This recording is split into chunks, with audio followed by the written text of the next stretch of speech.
Content బాగుంటే ఏ భాషలో తెరకెక్కిన చిత్రం అయినా సరే తెలుగులోకి డబ్ చేస్తే చాలు కోట్లు కురిపిస్తారు మన ప్రేక్షకులు.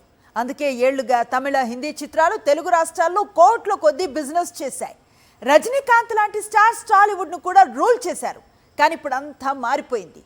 టాలీవుడ్లో మిగతా ఇండస్ట్రీస్ను వెనక్కి నెట్టి శాండిల్వుడ్ రోలింగ్ మొదలైంది. ఒకప్పుడు కన్నడ సినిమాలు అంటే వారి పరిశ్రమ వరకే తెరకెక్కేవి. కానీ ఇప్పుడు కన్నడ సినిమాలు అంటే వారి పరిశ్రమ దాటి టాలీవుడ్ వరకు వస్తున్నాయి.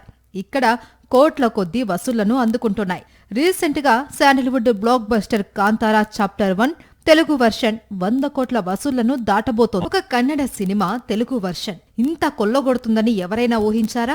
అంతకుముందు మరో Sandalwood pan India block buster KGF 2 కూడా తెలుగు రాష్ట్రాల్లో సరాసరి 150 కోట్ల గ్రాస్ రాబట్టింది. చాలా వరకు తమిళ డబ్బింగ్ రికార్డ్స్ ను బద్దలు కొట్టింది. ఇప్పుడు కాంతార కూడా అదే పనిలో ఉంది. వీటి మధ్యలో శాండిల్వుడ్ తీసిన మహా అవతార్ నరసింహ అనే యానిమేషన్ మూవీ కూడా తెలుగు రాష్ట్రాలలో 50 కోట్ల వరకు రాబట్టింది. అంటే శాండిల్వుడ్ కు టాలీవుడ్ ఆడియన్స్ కు బాగానే కలెక్షన్ కుదిరింది అన్నమాట.